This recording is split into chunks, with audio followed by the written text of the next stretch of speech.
Bienvenue dans Panorama Santé et Environnement, votre émission de proximité.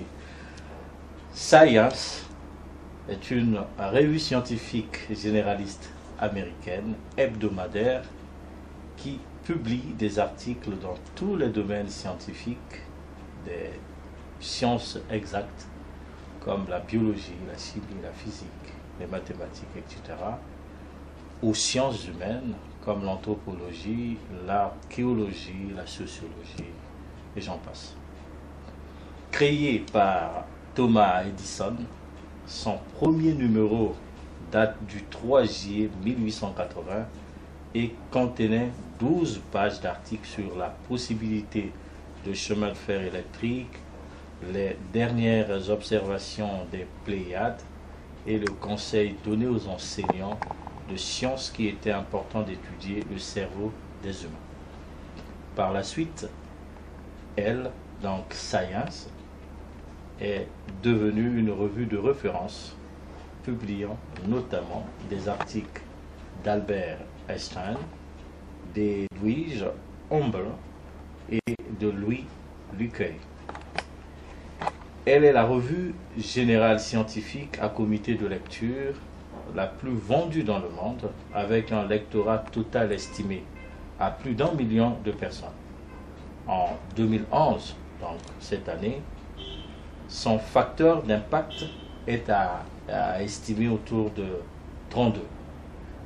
En 2007, Science, en français Science, la revue américaine scientifique, était co-récipiendaire avec la revue britannique Nature du prix Prince des Asturies de la communication, ce qui est une première pour un journal scientifique.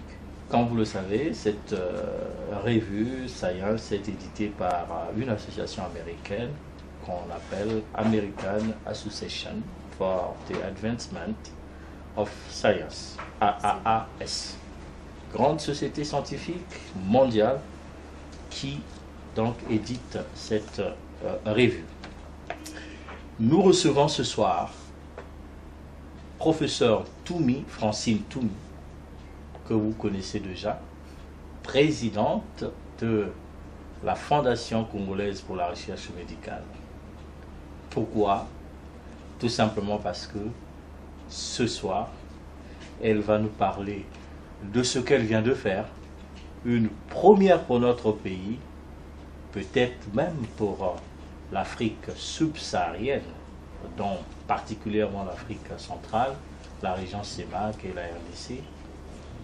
Elle vient de publier un article dans Science, ce qui donc donne une grande fierté à la communauté scientifique du Congo, voire de l'Afrique noire. Bonsoir, professeur. Bonsoir, docteur Gaffio. Une femme dans la recherche scientifique, impliquée dans la recherche scientifique. Quelle est votre fierté aujourd'hui? Je suis extrêmement fière. Ce n'est pas flatter mon ego et ce n'est pas usuel de s'auto-congratuler, comme on dirait, mais c'est vrai qu'aujourd'hui, je me sens extrêmement fière d'être femme, extrêmement fière d'être congolaise, extrêmement fière d'être africaine. Avec la publication de cet article dans Science, parce que c'est le rêve de tout chercheur, homme ou femme, dès qu'on s'engage dans la recherche. Science et Nature, comme vous l'avez indiqué, sont les deux revues scientifiques les plus cotées en sciences. Et donc, tout chercheur rêve un jour de publier dans ces revues, et cela veut dire être dans un laboratoire de pointe qui fait un travail extraordinaire.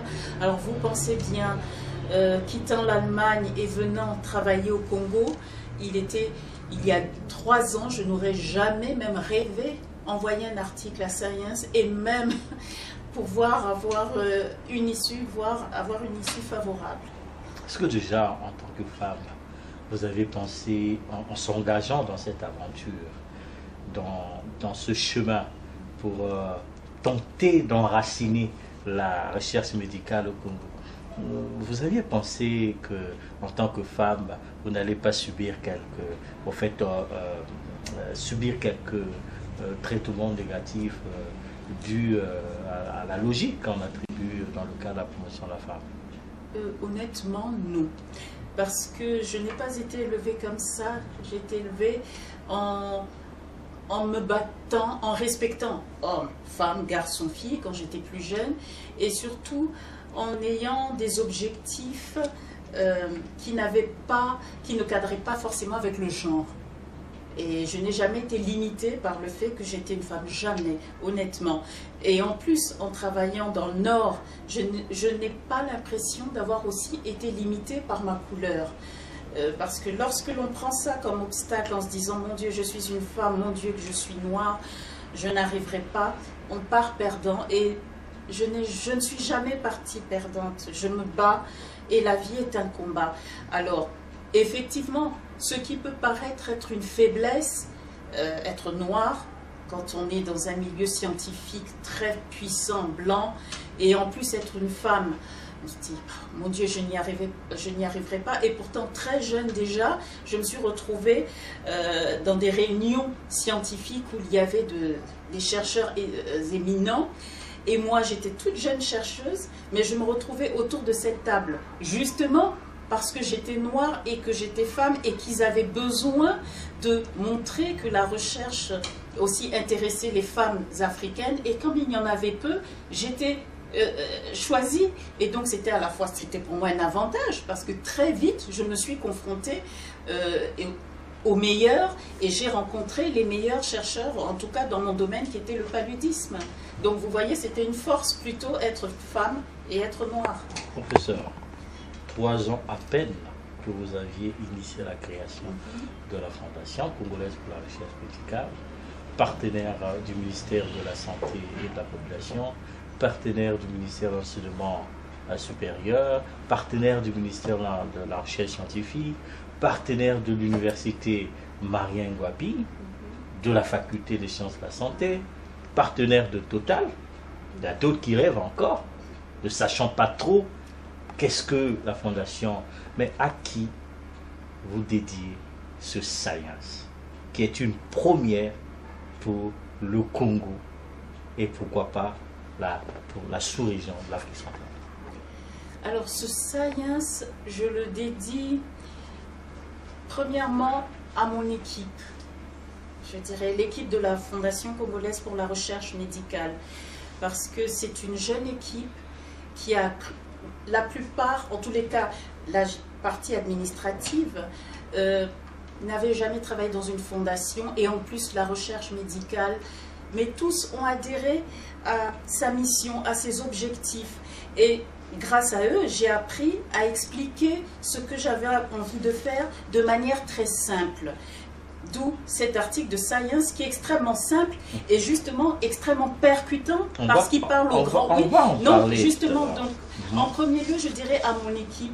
Deuxièmement, à égalité, à l'université Marien Ngouabi, au professeur Molikwa, qui en est le recteur, mais avant lui, professeur Moyen et professeur Abena, qui m'ont fait confiance, qui ont fait confiance à la Fondation congolaise pour la recherche médicale, qui ont accepté de signer ce partenariat. Ils auraient pu se tromper et je suis sûre qu'ils n'ont pas toujours eu des échos favorables par rapport à ce partenariat. Mais eux savaient que ce partenariat, que la Fondation congolaise pour la recherche médicale est un outil. Et donc, qu'il fallait utiliser cet outil. Et voilà, justement, je pense qu'ils ont parié et qu'ils ont gagné parce que grâce à nous, grâce à notre action, à la rédaction de cet article qui raconte ce que nous sommes en train de faire ensemble, nous sommes arrivés au sommet des publications. Donc, je leur dédie, oui, à la Fondation, à mon équipe et à l'université Marien Ngouabi, au professeur Abena et professeur Moyen. Ouais. Et à tous les chercheurs congolais, c'est forcément un message, que diriez-vous? C'est possible, tout simplement, qu'il ne faut pas se mettre des barrières ça c'est ma philosophie de barrière personnelle. Le rêve permet d'avancer, c'est clair. C'est très simple. Cet article, Science ne m'a pas sollicité. Je le leur ai envoyé. Donc j'ai osé faire ça. J'ai osé et bingo, ça a marché. Bon, j'ai osé peut-être parce que je sentais que cet article avait quelque chose d'original. Très certainement, mais en toute honnêteté, c'était du domaine du rêve. Mais j'ai osé commencer par le plus grand et le plus grand a dit oui, bingo.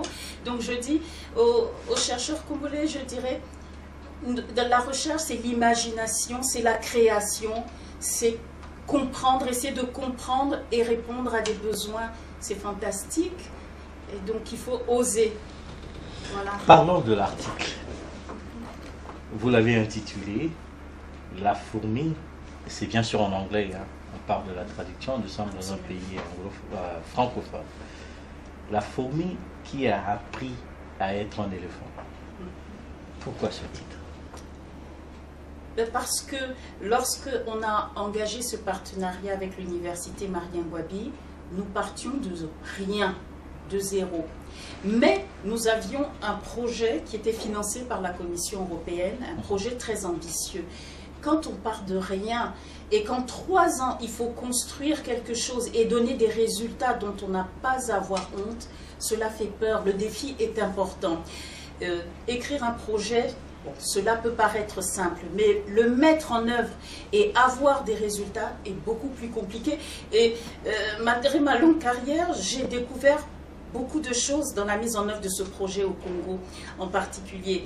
Et donc, la fourmi, j'ai trouvé que la fondation était une fourmi au milieu de la jungle avec tous ces animaux, toutes ces institutions déjà établies. Et cette fondation qui se revendique faire de la recherche médicale, qu'est-ce que c'est? Mais j'avais confiance, encore une fois, sinon je ne l'aurais pas créé, nous ne l'aurions pas fait. Vous dites dans votre texte, la fourmi est petite et ignorée. Est-il possible pour une fourmi de construire une relation forte avec un éléphant? Cette fourmi allait essayer. C'était déjà quoi votre philosophie dès le début? Notre philosophie, c'est que cette petite fondation installée à la Faculté des sciences de la santé allait collaborer avec le Nord, des institutions établies, telles que l'université de Tübingen, qui peut très bien avancer sans avoir à collaborer avec la Fondation congolaise pour la recherche médicale. Mais pour nous, petites fourmis, il était primordial de s'arrimer, de travailler, de collaborer avec une institution forte. Parce que la recherche est collaboration et il faut collaborer avec les plus forts pour qu'ils nous aident à nous hisser plus haut.